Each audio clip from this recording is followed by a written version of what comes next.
Hello everyone, it's Katie. So, I want to start making some Christmas ornaments, I think. So we'll try some. I have no clue what I'm doing. I've never made a Christmas ornament in my life, but I want to try. So the first one I would think I'm going to try is a snowman, but I need to make a background. So I'm going to do, where'd that little piece of dust come from? I'm going to use scrap clay, and I know I use scrap clay a lot. You can use pure clays, you can use whatever you have, but I have these blues, and they're scrap, and I love to use my scraps, so I might as well. I have this really pale blue. It does have a little brown on the outside from my fingers, but I think it'll be fine. Then I have a bunch of this color blue. So I took a smaller amount and a bigger amount, and I'm going to add slightly paler. This one's slightly paler. I know on camera it doesn't really show up, but it is. So we have a medium tone, and then I have a little bit of this one, and then I'm going to mix it with this darker tone I have. And then I'll do a 3-color Skinner blend. Pretty easy to do. I'm going to do a teardrop Skinner blend. So let me get these 2 batches mixed up so I have an even medium tone and an even dark tone. And I think... yeah, I think that's what I'll go with for a backing color. Yeah. And last night, because I wanted to clay, but I didn't really have anything in mind, I made this, what I think turned out kind of stupid looking. It's a cane. And honestly, I think it's the colors that are really getting me for some reason. I thought they'd look better together than they did, but I should have known they wouldn't. So I may end up mushing this up and use this as a backing if I don't have enough for this. So anyways, let me mix these up. And when these are mixed, I'll come back. I'll show you how I'm going to do my Skinner blend or how I'm going to set it up. And then we'll get going. Okay, so I have my dark, my medium, or my light, my medium, and dark. Backwards there.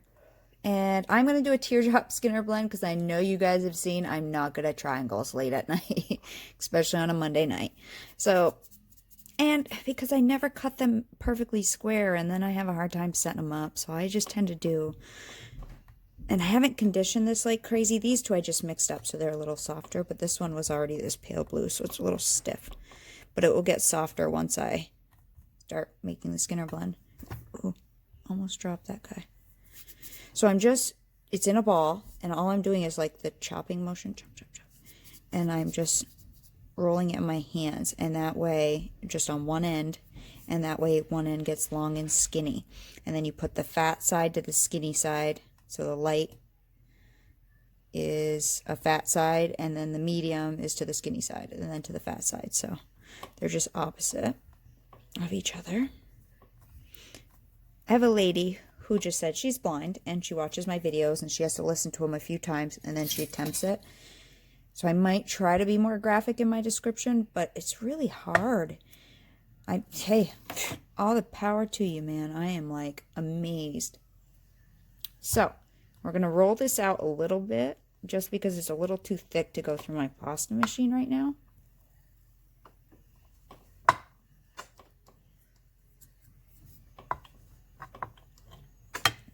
Definitely a little too thick. It still is.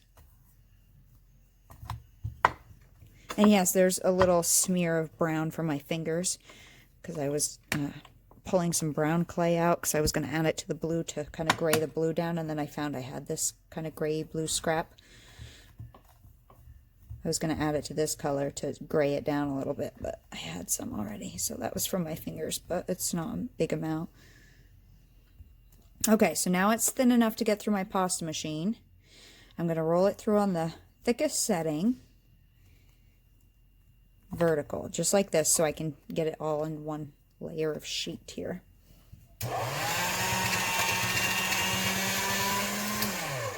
Like that. And now the best way for Skinner blends, you know, I like the teardrops, so that's how I do it, but you can do the whole triangle thing. Always put through... I'm over here, obviously. I'm over here, not over there. So you always want to push your lines vertically away from you, okay? Not horizontally. Put your colors, all 3 colors, vertically, okay? So they're facing vertical. And then you're going to fold up, okay? You're going to fold straight up. So in this case, we have this light blue folded, touching each other, and folded on this side, we're going to have the dark blue. Okay? Now, it's okay that it's, you know, you want to try to match them up. It's okay that this dark blue, because I have less of it, doesn't go all the way up. That's totally fine. It's just because I have less of it. So always put it vertical away from you, and then fold up. Okay, and when we put it in the pasta machine, again, it's going to be vertical. So we're not going to put it in the pasta machine where the colors are horizontal and there's only one color touching the rollers. Okay, if my fingers are the rollers, we're going to put it with the lines vertical. So the fold goes in, all the colors need to be touching your rollers. Okay.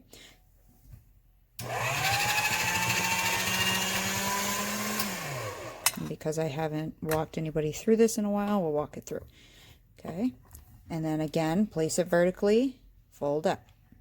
Now, as you're putting it through, you're going to notice it's going to widen this way, so it's going to give you less to fold. The way I keep that from getting as wider is by taking these edges and just pushing them in.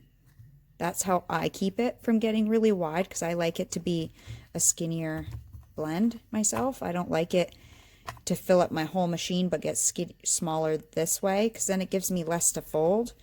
I'd rather have it narrower this way. I'd rather have it narrower vertically. So again, lines, colors vertically, 1, 2, and 3, and then fold up.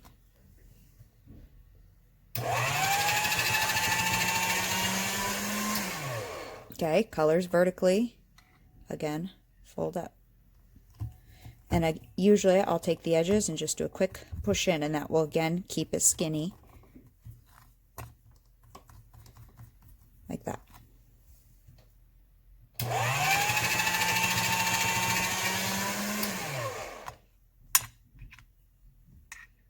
And fold up.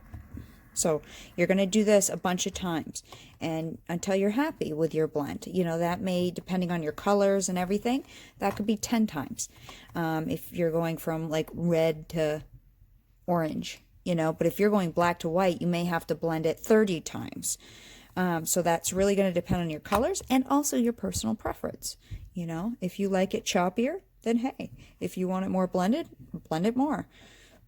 So we're just going to keep running this through over and over until you're happy with the blend. And again, these are just some random scrap blues that I'm using, but you can take pure color, it doesn't really matter. And I'll just do a quick push on the sides to keep it, you know, every now and then. I won't do it every single time, push on the sides.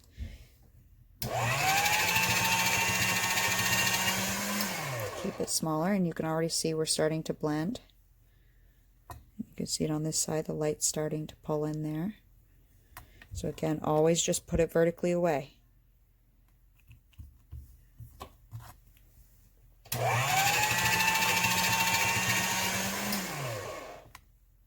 And you'll notice if you don't push the sides in, it's going to get wider this way.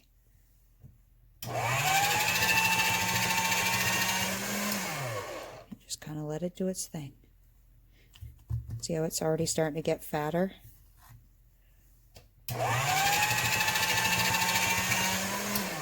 Always feel free to fast forward. If you're using a touch screen, you can double tap the right side of your screen. If you're using the 3 dots at the top of the screen, if you hit that, you can hit playback speed and speed ahead. Okay.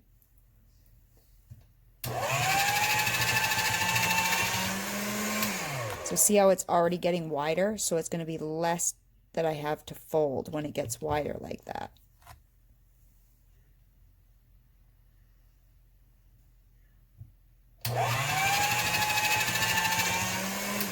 So much wider it's getting, and I have less to fold. That's okay. I can keep going that way. So I can show you that you can just pinch it back in. So it's starting to fill up my pasta machine this way, which I don't like, because usually I don't work with this much clay, and usually eventually it'll get so wide here that I only have like a little bit sometimes to fold, and I don't like that. So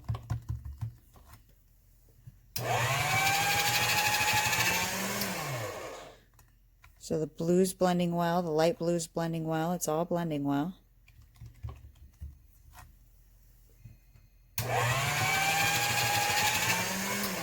what it's supposed to do. Because this light blue was really light, that part will probably take longer. See how it's getting a lot wider? So if it's doing that and you're like, oh, I want to make that narrower, just start to scrunch up the ends again. I mean, don't do it a drastic amount each time, just a little bit, and then run it through.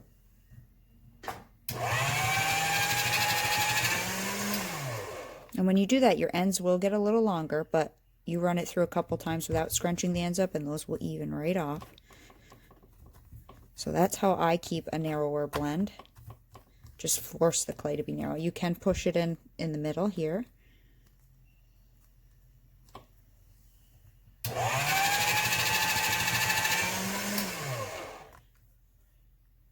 Okay. So you've watched me do that a few times now. So see how it's getting skinnier every time? It's getting skinnier again.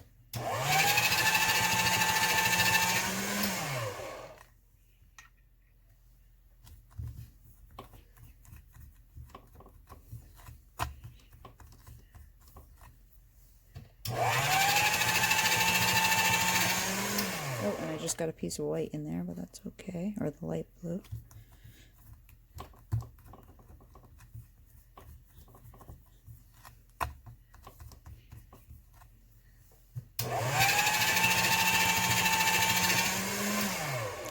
So I'm going to keep doing that. I'm going to keep it a fairly narrow one until it's finished blending. It's almost there. A few more passes and it'll be there. And when that's done, I'll be back. So the next thing is you do want your blend wide enough that you can cut your shape out of. So if I do, maybe I'll do a, I don't know how big this is. 3 inches maybe, I bet.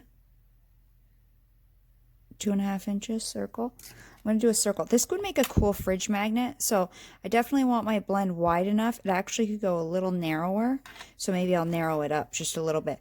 I don't mind that there's swirls in this. I thought it might actually look cool if it's not 100% blended, but I think I might narrow it up so I can use as much of the clay as possible, so I'm going to scrunch it in a little bit more. So that's a little better. Now I can almost get 2 of these out of here. So this is my circle cutter set that I got on Amazon, which I actually like. Comes this little, there was a top for it, but it's too much of a pain in the butt to get the top on and off. So they're a lot larger, obviously. I mean, so, but I do like it. I do think it works well. I think they're biscuit cutters. I'll make sure they're on my Amazon Ambassador page. I do want to say, I hope you guys know on my Amazon Ambassador page that I do make a small commission if you order it through me. Not really through me because I'm not sending it out, but with my recommendation, I earn a few cents here and there. I don't know how they figure out what I earn. I don't know what's happening that much. I really just wanted a place because like every day people ask me like 20 times, where'd you get this? Where'd you get that? And I wanted a place to put all the things that I get from Amazon in one spot, and that was how I could do it. Because they said I couldn't share my account like that. So unless I took pictures or screenshots of everything and shared it with people, I was just like, okay, that's easier. So I do make a small commission, which I don't really make money on anything else. I for sure don't. Not really. I just don't make money on anything else. So a little commission here or there will help me buy things to use to show you on videos. So I'm hoping I can get maybe 2 out of here. So I'm not going to cut this in half. What I'm going to do is cut this into strips, actually. And because I'm going to back this, and that's okay that this side's wavy, that might even look cool if I use that side. Because I'm going to use a backing, I think I'm going to roll this out on a thinner setting so I can get some more. So this is on a 0 right now. Maybe I'll take it down to a 2. Let's see.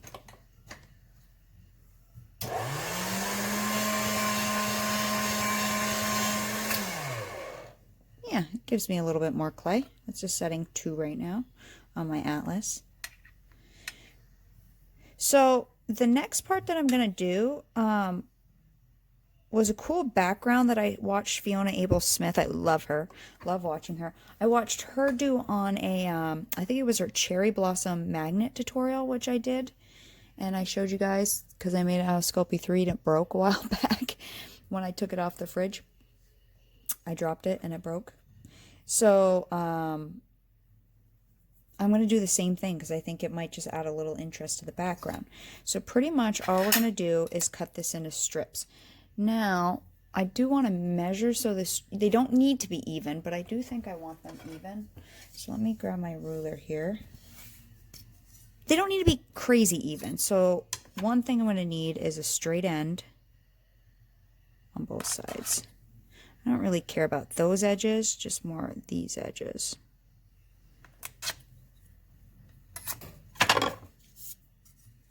And then my ruler, and I need to figure out how wide I want these strips, because I don't really know. What if I put it on this side? It just might be easier for me to see and work on this side. Maybe like little 1/2-inch strips. Let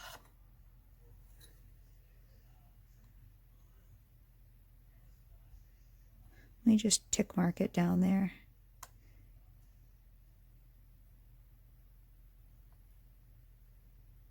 Doesn't need to be perfect, but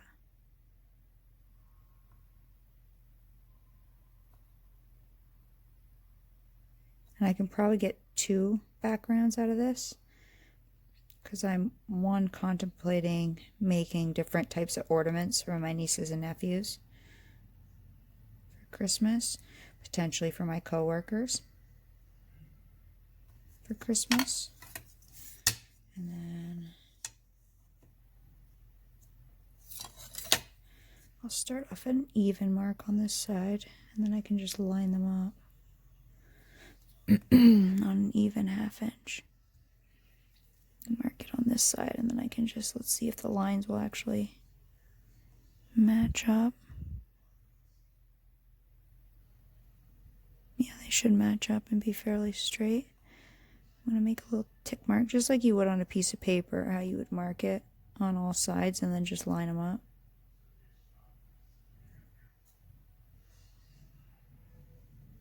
You could just eyeball it too. I mean, I usually just eyeball things, and I don't know why I'm measuring, because this is probably all I'm going to do tonight is my background. And then tomorrow, because I'm going to work on with white, I'll vacuum off my desk. And now, generally, for me, this would be easier if I flip this way to cut, just for me. And then, this is my dull blade, isn't it? No, that's my dull blade.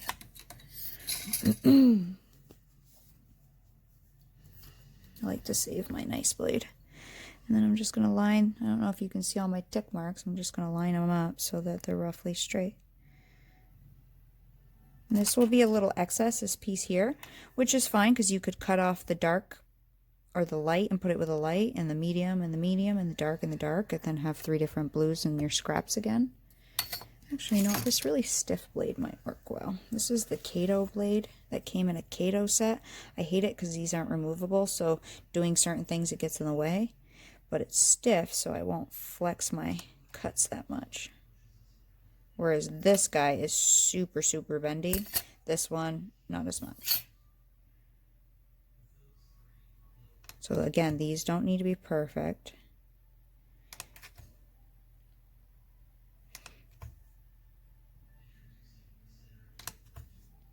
And then I'm going to take some scrap clay and we'll put this on some scrap.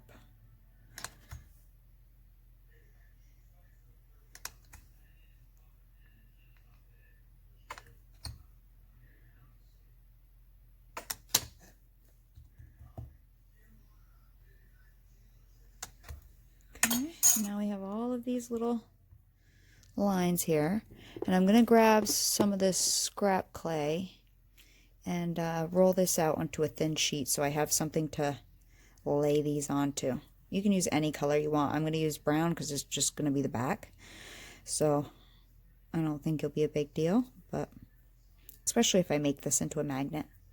They might look like cute magnets, cute little brooches, cute little anything. I hope they're cute. We'll see. Okay, so I have this brownish color, and I have this rolled out on a setting 3, because with this and then that setting, it will be thick enough. Plus, most of this scrap is primo, but I'm going to lay it down flat on my tile. And I may decide to bake the back separately and then build on top of that. I don't know, I haven't decided yet, or I might do it all together. But if I bake the back separately, then I can sand the back and get the back nice and smooth. Because once I put something on what I'm going to put on top of it, I'm not going to be able to. So you do want this big enough to fit your cutter size. And maybe what we'll do is we'll just score our cutter size. Don't cut all the way through, just score it a little bit so that way you can see where to lay your stripes.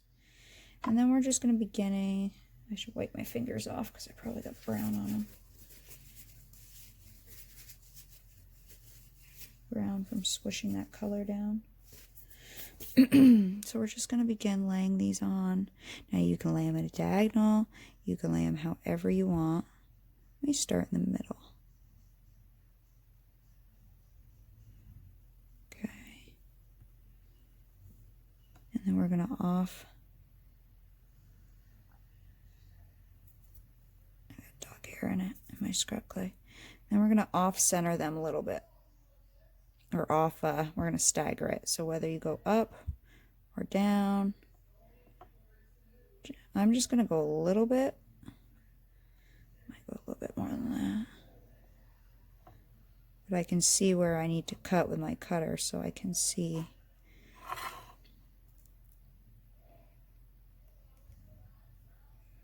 where it's got to go. And it's okay, we're going to burnish them together. Just try to get them butted up against each other. So you can go up, down, however you, almost like a thick Bargello, you know? However you want to lay them on here, that's, use your creativity to determine that.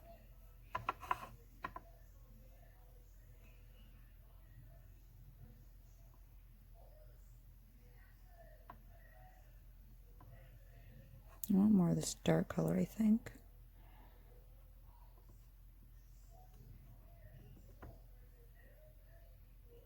So my light's a little light because I'm going to do a snowman on top of it, so I don't want it too light.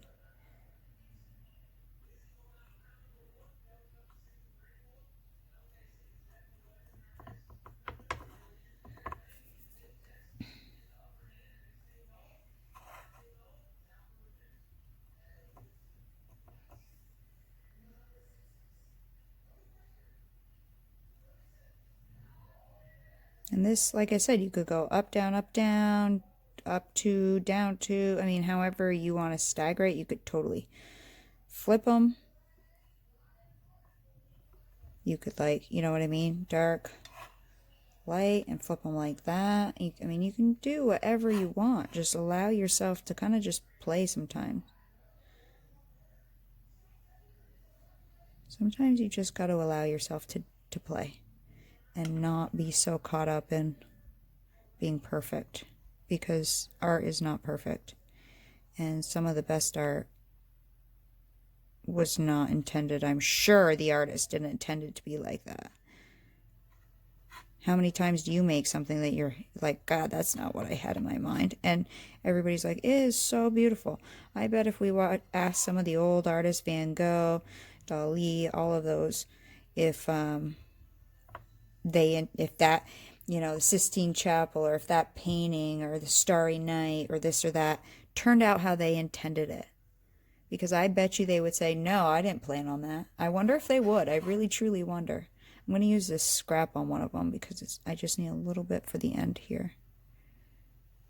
Let's go down even more.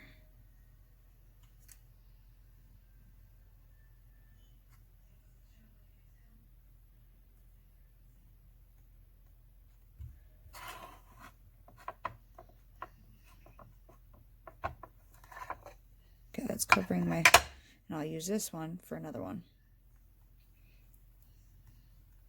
But I need to move them out of my way. Let me grab a tile.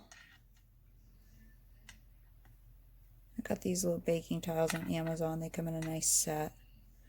They're great to bake on and move things out of your way and to set things on and just give yourself room to work.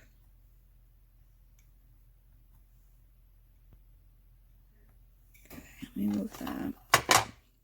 Okay, so now we need to burnish this, which means I need a piece of some kind of parchment. This is an old piece. It's got some wrinkles on it. We'll see. I might get wrinkles in my thing, but so there, you know, you can burnish many different ways. You can just do it with your fingers. You can do it with your rollers. You're not actually rolling it though. You're just kind of smoothing it. You can use a big ball tool. You can use something like this, which is a metal soap. It's actually like people use it for desensing, like taking the scent off of something, I guess. But you can use these. These are nice little burnishers. I'm going to go with the lines at first, and then I'm going to smush it kind of inwards if I have any gaps towards each other, which is why your fingers are kind of handy. Ooh, I had something on that. That's okay, because I think I'm going to bake this and sand it. So I have a nice smooth back. I'm just going to push them all together nicely, because they're not that easy to lay perfect for me. Some people are perfect when they lay stuff like this on. Not so much. I don't know, I don't use that soap that much. I tend to just go for it with my fingers. I'm going to get a little seam in there from this paper where it folds. So I'm not pushing really hard, I'm just kind of smoothing. But the whole idea is for you to see the lines. You just don't want a lot of lines, you know, like actual seams. But you do want to see the lines of this. I mean, you don't need to do that. You could have left the Skinner blend totally whole and just cut a circle out of it, and it would have been, or whatever shape you're going to do, and it would have been fine. I just thought this might add a little interest to the background. Something a little different that I haven't done in a very long time, but like I said, I watched it from Fiona Abel Smith, and I used it once when I followed her tutorial when I was learning in the beginning, and following tutorials step by step, you know, a year ago or so. And I thought it was pretty, but I haven't done it since, so I was just sitting there thinking, like, yeah, I should do that again.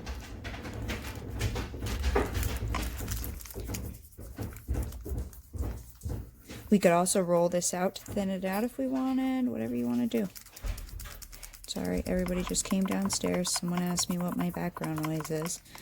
It can be my fiance, my dogs, working in my house. I'm not working in a little room where I'm all shut in. Because if I did that, I'm telling you, at some point my dogs would be whining outside the door.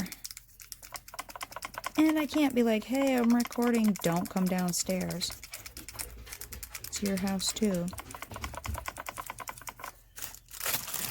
So I'm just kind of just smoothing until I get it all smooth. But I do want to see these lines, so you still will see these lines because it's a different tone. So I'm just going to keep burnishing that the same way I just was until I'm happy with the smoothness. I think I'm going to get a different piece of parchment, a new piece. I may also take and try to smush these all together a little bit. Even though they're pretty stuck down, but just kind of shove it in together. Good. Okay, so I'm just going to keep burnishing these, and then when that's done, I will show you what it looks like, and I'll be right back. And now that it's fairly burnished out, right, and fairly smooth, I'm going to roll this out because that parchment has some crinkles, so I'm just going to lightly roll just to make it flat again. I'm not rolling off the edge either, just a little bit. Go from this direction too.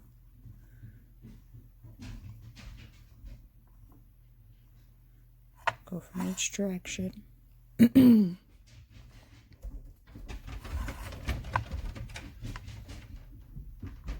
trying to think, do I want to add something onto this before I bake it?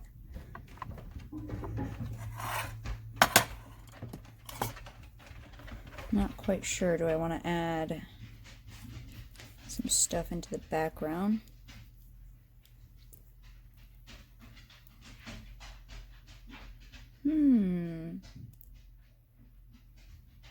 Maybe, but it might sand off later. I was thinking maybe I could add some glass glitter, but I don't know. me cut it and see. I know there's a little piece of clay down in there from that parchment because it had some clay on it, and there's some fuzzies and stuff, but oh well. Let me cut my shape out. So next you'll just pick your shape and where you are going to want it. I think I do want more of this dark blue, I believe. I want to go up more dark blue.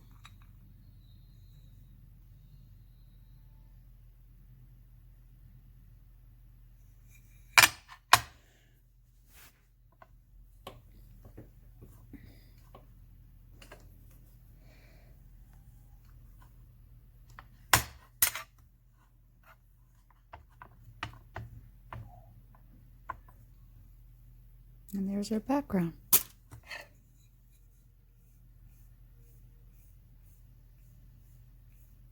There's my background. But again, do anything you want for your backgrounds. You know what might look kind of neat on this one?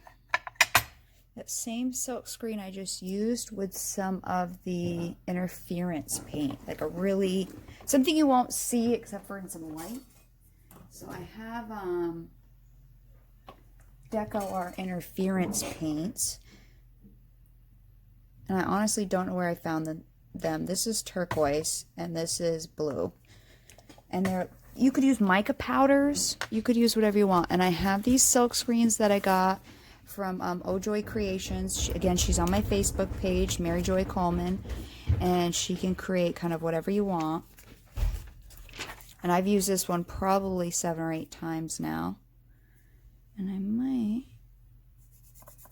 put some of these on here. I still may do more for the background later, but I'm thinking this might give a subtle look. Just a subtle look. So I'm just burnishing it in. And hers, you want her name to look correct, like reading correct. If it was backward, it'd be the M-O-C dot. You know, so you want to make sure her name's right. And then just kind of burnish it on there.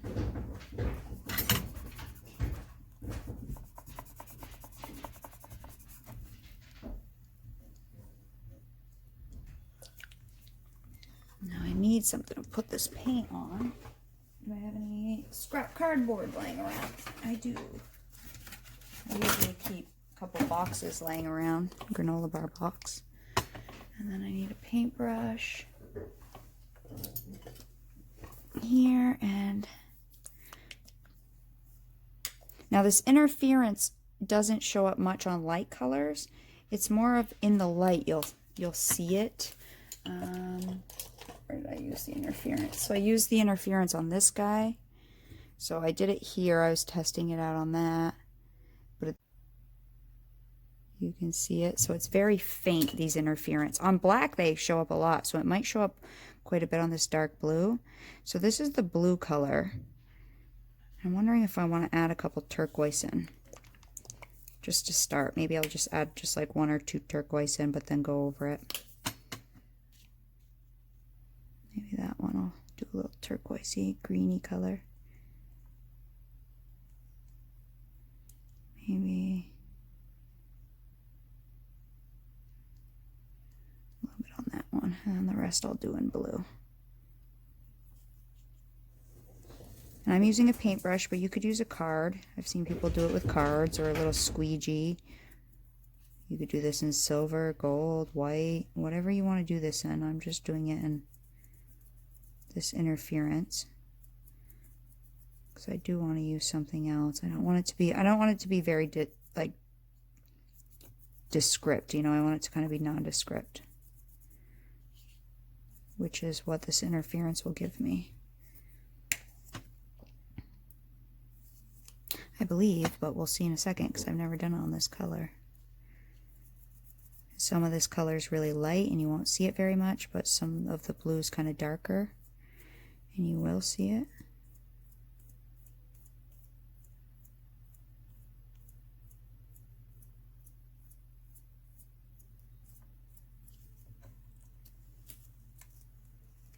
Like that.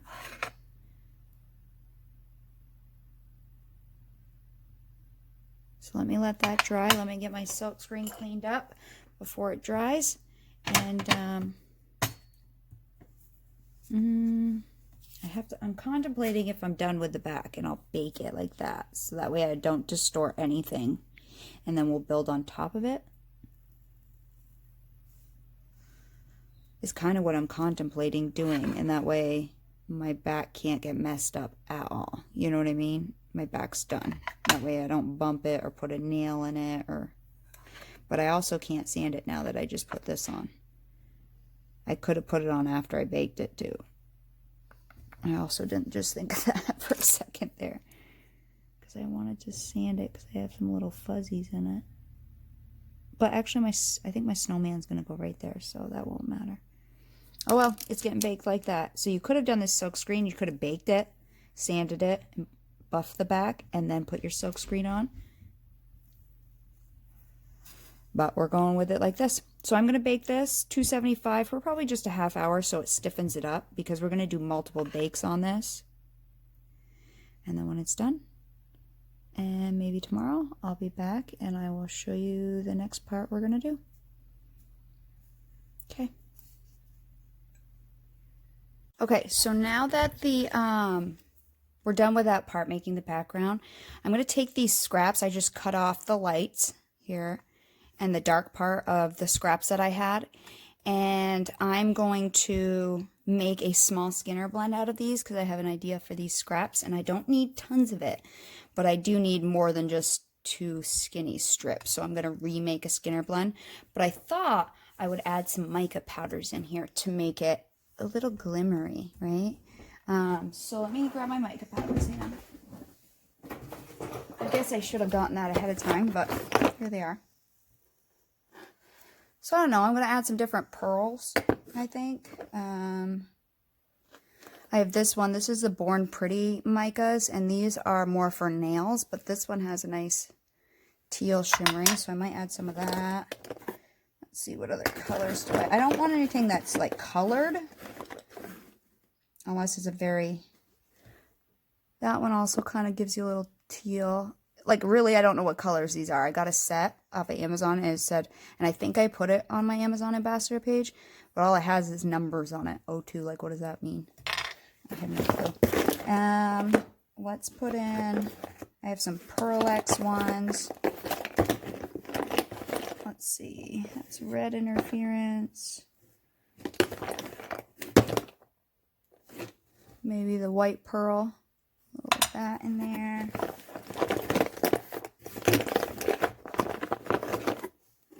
Maybe a little of the blue pearl.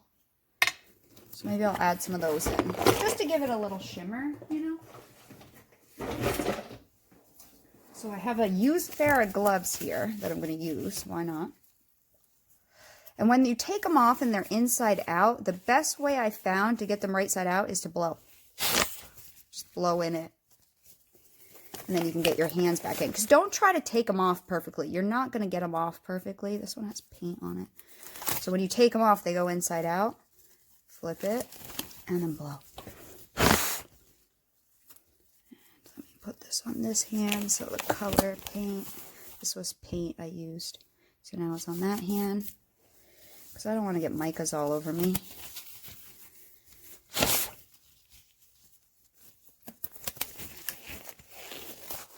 That one's got, oh, that one's pretty dirty. Let me get a new glove. I try not to, like, waste my gloves, you know. And reuse them over and over if I can. So pretty much all I'm going to be doing is dipping these in and mixing it. So maybe on the light color I'll pick 2. And maybe on the dark color I'll put those 2. So this is the white pearl. And literally all I do is take it, dip it in, mix it up. I mean, you can totally use a pearl clay. What I found is Sculpey 3 has a light blue pearl, which might work in this case because we're not using this for structure. We're going to use this as an accent. But you can also just take your regular clays, your stronger Primos and Cernets and stuff, and just add your own mica powder into it. and make it pearly that way. And I do that a lot to enhance my pearls too. If I want a stronger pearl while I'm watching a movie or whatever, I'll just sit here and add some pearl in. I mean, it doesn't take much. You just got to sit here and do it. It's not that hard to do. So for a little while, I'll add some of this white pearl, and then I'll do the same with the blue. Ooh, see? That's why I should close it. Do the same with some blue pearl.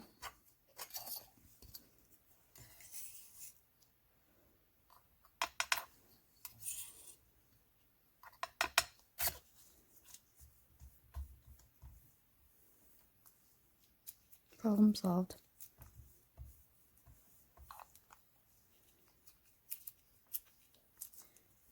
See, normally when I'm not on camera, I wouldn't open it.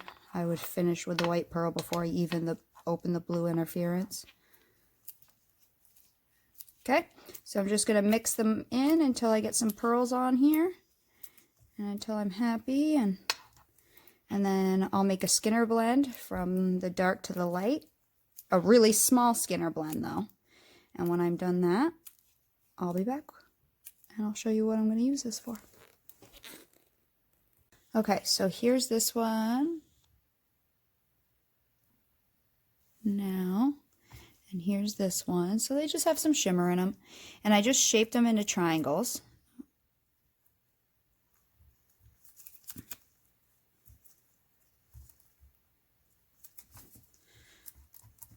And you can also do the teardrop Skinner blend, but you can do it this way too. You can just shape them into triangles.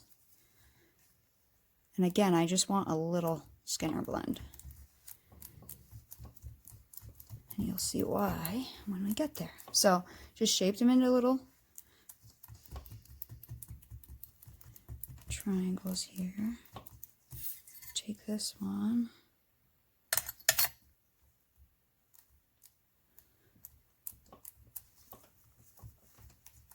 That around there just to make it a little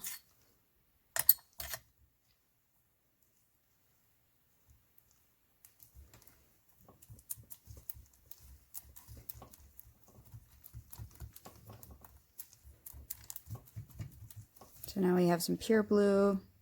You'll blend here. Okay, I'm going to roll it through my pasta machine. And then my colors, as I said earlier, are always vertical and fold up. Okay, and I'm going to keep this very narrow and small by scrunching in the sides. Quite small. Because this little thing we're working on is only 2.5 inches total, so everything we're going to put on it is going to be small.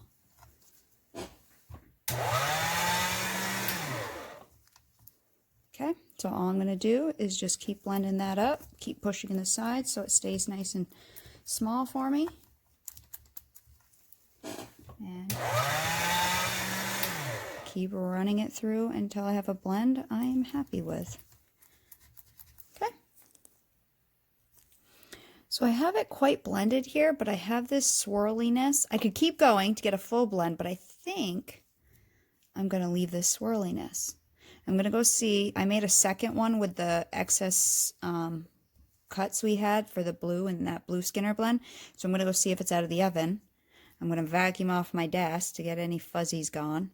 And then I'll be back and I'll show you how we'll start decorating at least one of them. Okay, so here's the one we made together. You can see the interference paints there.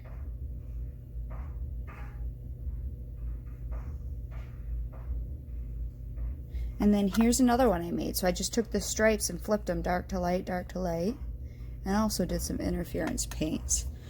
So, and then here are the backs, you know, pretty plain. You can totally black them at some point or whatever. You can do whatever you want. But I figure that's fine for me, and then it just gives it a little bit of support. So the next thing I have these really cute little, I just got these on Amazon, these little tiny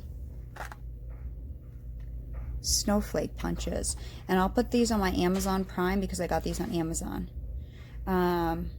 and I haven't used them yet. So that's why I made this little tiny Skinner blend. So let me open these up and let's see how they work.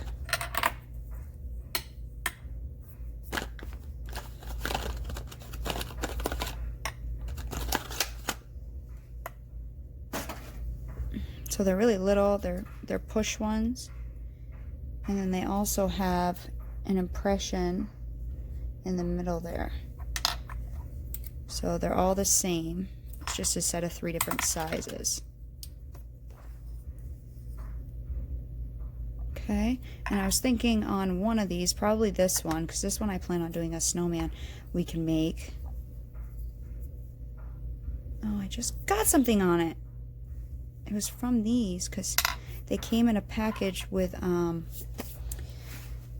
ordered some ornaments to make, and they're the wood slices, and this came in a box with those ornaments. So I think I just got some wood dust on it.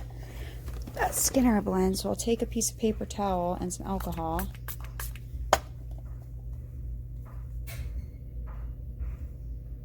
Maybe I'll use this side. And if you get stuff on the top layer of your clay, this will eat away at the clay a little bit and take out some of that.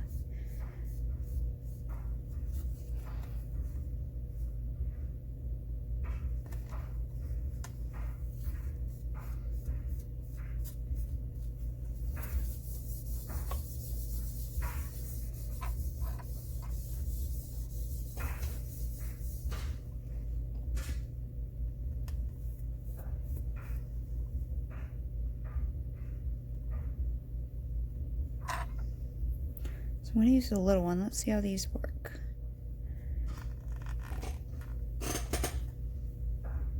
Oh. Let's see what they look like. Let me try that again.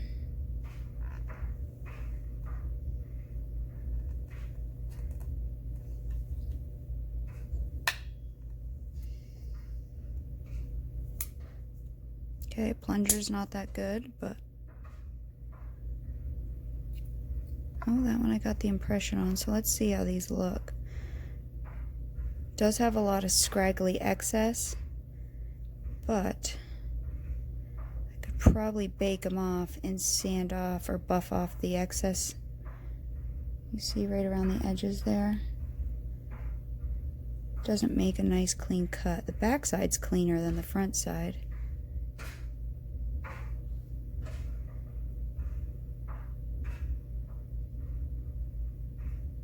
But if you don't look at them close up, I think they're pretty cute. That's the smallest one.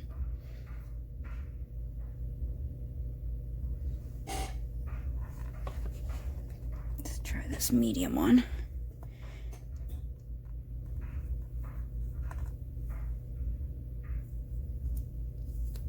So these plungers are pretty stiff.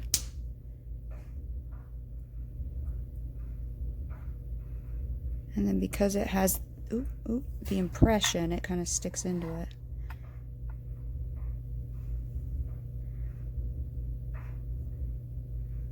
So I'm thinking I might bake these separately and then clean them up, you know, because they have the scragglies. It's not a really clean cut. There's all these scragglies, and I could fix them while it's still raw, but I'm thinking it might be easier after it's baked just to take my buffing wheel to the back, and it should take up all those scragglies. So I think that's what I'm going to do. I think I'm going to bake them and then use some liquid clay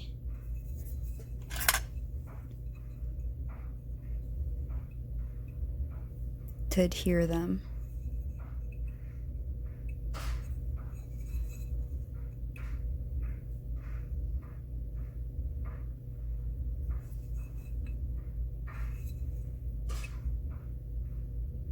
And you could try to clean up those scraggly bits now, but it's so small that I'm thinking it just might be easier to do it afterwards. We'll see. You guys will see when I see. That one I didn't push down, so I didn't get the impression, but that's okay.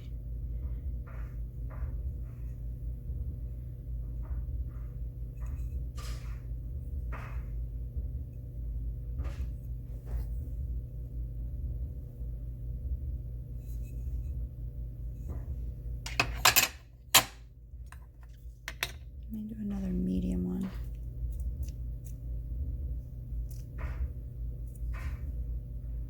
And you could probably plunge it and use this as a texture. You know, like, do I have some scrap clay here? Like, not even cut it out.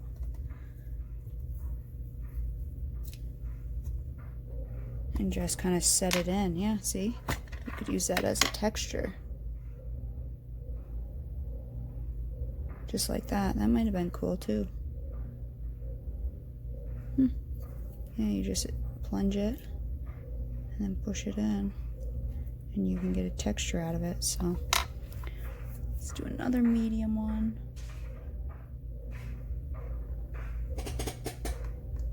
So I push it in, and then I have to push the plunger down to get the impression.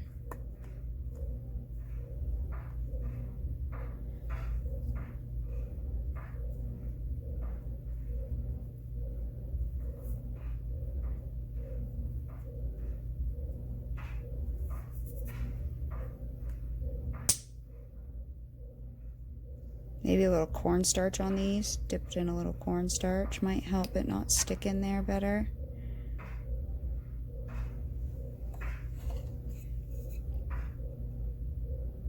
I think the medium size is gonna, the small and the medium are gonna be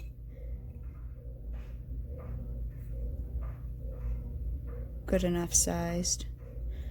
Let's see if I can get one more small on here.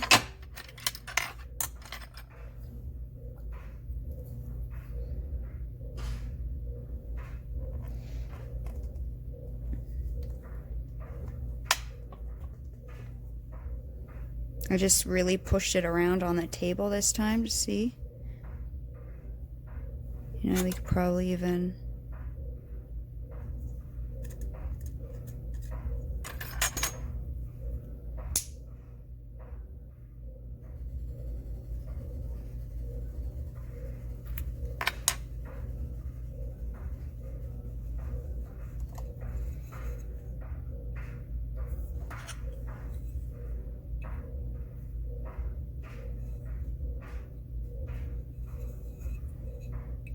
so then we have some like background snowflakes, and we have some more 3D snowflakes.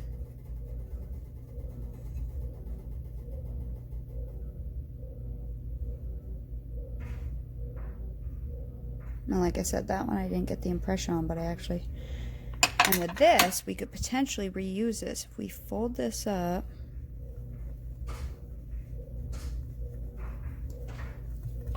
right, dark to light.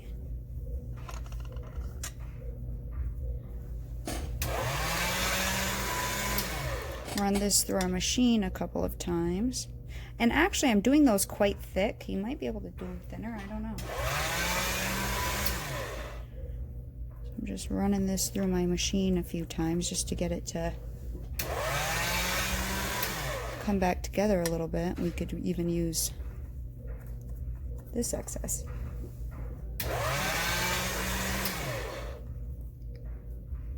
And that's why I left it a little swirly. It wasn't a perfect blend. But you can't even tell, but I thought the swirls might look cool.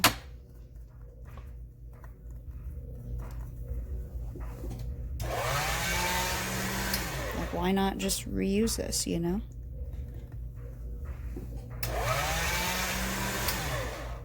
I wonder if I do it on a thinner setting, if those would be harder to get out of the thing too. These would be cute little magnets or brooches, if they come out how I'm picturing in my head. Yeah, that might look cool. Let's do it on, I'm gonna do setting 2. Let's see. If I make it a little bit.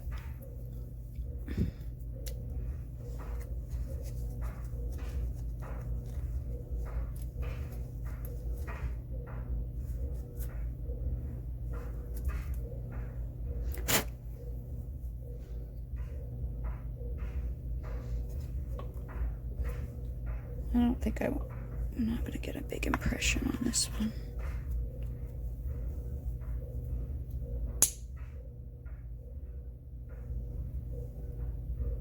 This is on setting 2 now.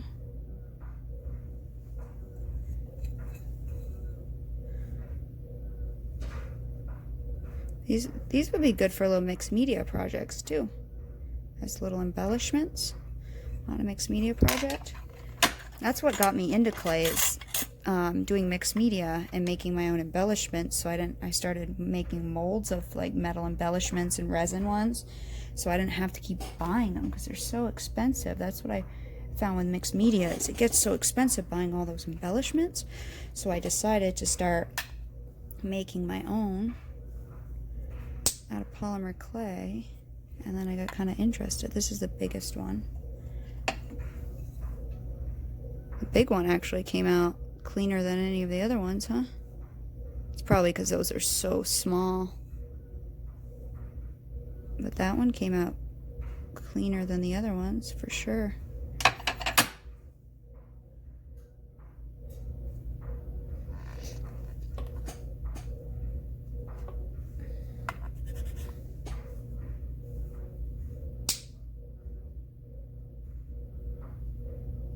It's hard when you get small to get everything right, you know? So this side you can see the swirliness. And I didn't push down to get a lot of impression, which is good.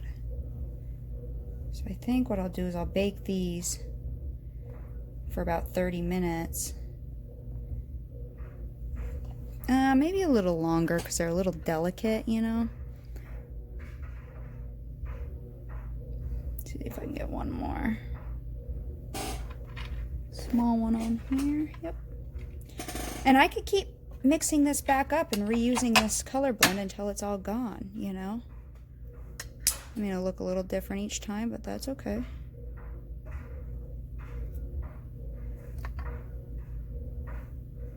Oops.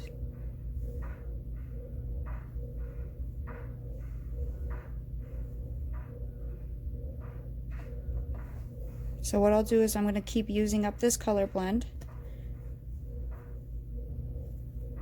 each time until I have as many as I can get out of this, and then I'll bake these at 275 for maybe 40 minutes. Maybe I'll do 40 minutes, and that way they're a little stronger. And then I'll show you how I'm going to clean them up. I'll try cleaning up one or two and see how it works. But either way, we're just going to set it on the background. The large ones definitely are cleaner than the small. Okay, so I'm going to keep using this up, and when I'm done, I will be back. Look how many I got from that tiny little bit of scrap. I still have this. I probably could make 1 or 2 more, but I think that will be plenty. I wish they had 3 different designs in this size, because these are small. I mean, these are quite small, which is great because you usually can't find things that small. Those are centimeters. So the medium, is that the medium? The medium one, no. Small, medium, large. So the large one's under 1 inch. This is the large one here. 3/4 of an inch maybe. This small, it's about 1/4 of an inch, no, 1/2 inch. Medium.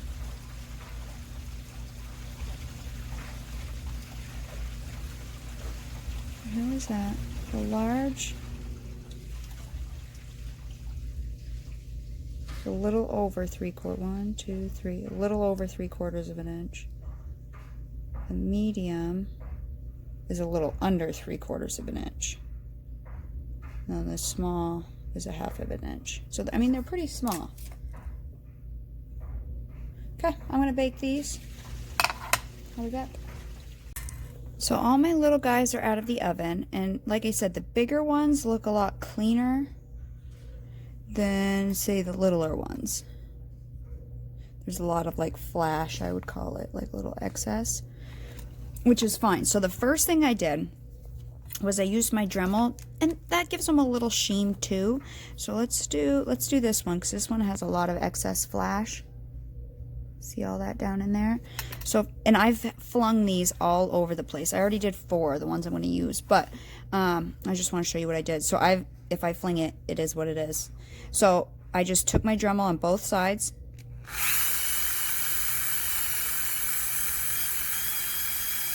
This will also give them a little polish as well.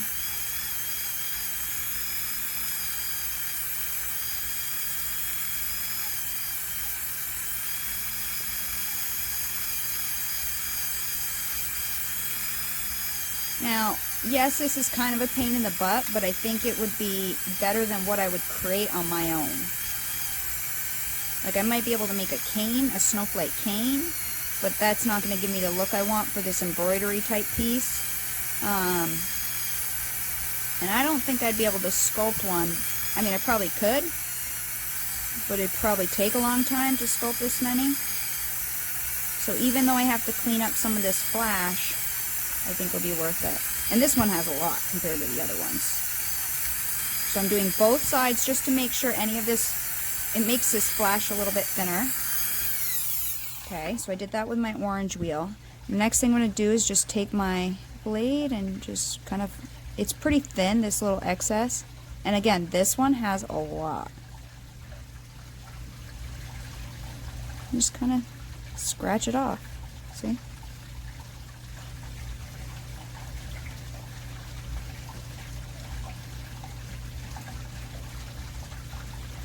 Just like you would if you had any excess on something else and you go, oh, that one doesn't look quite right, we'll reshape it.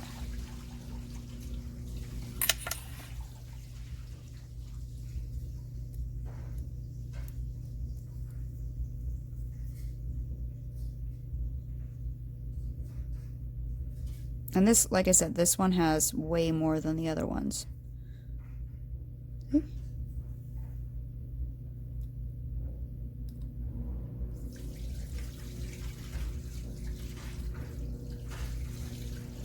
You just turn your show on or whatever and go through and clean them up, you know, however many you want to use. I'm not going to use all of these.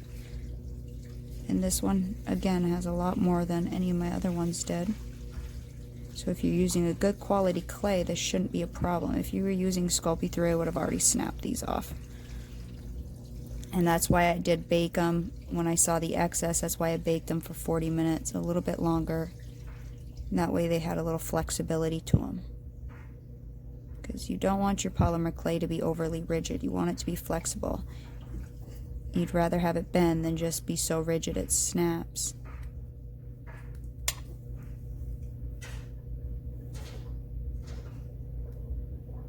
And this stuff is thin, so it comes off fairly easy. I'm not putting much force on it at all. And it just kind of flicks off. And when you can see where you're going, you can go back from the other side and just kind of...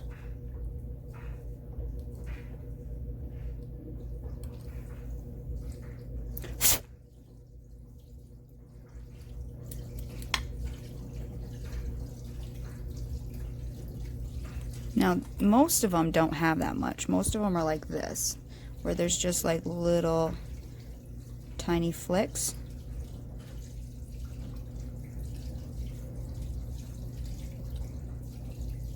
So I just took my blade and just rubbed it pretty much, just my craft knife.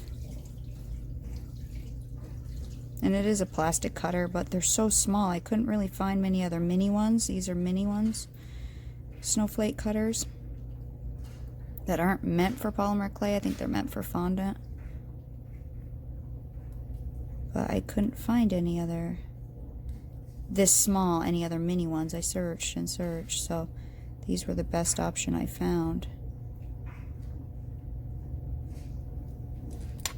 Okay, so that's all I would do to clean these up. So I did 4 already. Oh, and then I took my white wheel and I buffed them up just so they have a little sheen. They're not crazy shiny, but they have a little sheen. And so this is the one we're going to decorate now. I'm going to probably do my other one later. So I did 4 of these snowflakes, and that will give it, you know, from the background, these are flat, these are going to be raised. And we'll use liquid clay to adhere these on when we go to bake. I don't know how I'm going to put them. Depends what I'm putting on my foreground, you know. And I think I'm going to make a snowman to put on this foreground. Maybe something like that. And I could even clean up a couple more once I get my snowman on there and add a couple further down. You could have halves. Definitely, you could have halves on and off. You know, you could have one totally hanging off. If this is going to be a brooch, that would probably look cute. Have one hanging off up here or something. Like the two little guys poking off. So, okay, so there's our snowflakes. Those are done. So now I need to get out some white clay, and we're going to begin sculpting whatever we're going to put on here. So these are my snowflakes. 1, 2, 3, 4. Okay, so these are all the other ones. And these, like I said, would be great for mixed media embellishments. For like a mixed media canvas or something. So I'll put those in a bag and I'll save those guys, or I'll use them on this one. Okay, so let me get some more clay out and probably change my laundry over because it sounds like it's almost done. And then, you know, this video is already getting quite long, just creating these backgrounds and these snowflakes. So what I think I'll do is I'll call this part 1, because making this snowman to put on here is going to take a while because it's so small. So I'll call this part 1 of the video, and I'll end the video here, and then I'll make a part 2. And on part 2 I'll show you how to shape the snowflake, just because I run out of data on my phone to combine, you know, a 2-hour video to combine all these, because I pause in between. Otherwise my camera would be sitting on forever, or my phone. So I don't have enough data to merge all the little pieces of file together, you know, for an hour and a half, 2-hour video. So that's why I've been doing part 1, part 2 on the videos, because I just run out of data on my, or not data, but storage on my phone, even with a little SD memory card. So I think this will be part 1, and I'll stop here and I'll go to part 2. And usually I don't know if I have enough storage or not until I'm splicing it all together. So yeah, now I know. So anyways, I'm going to stop here and we will start part 2. And you'll see that in the next video.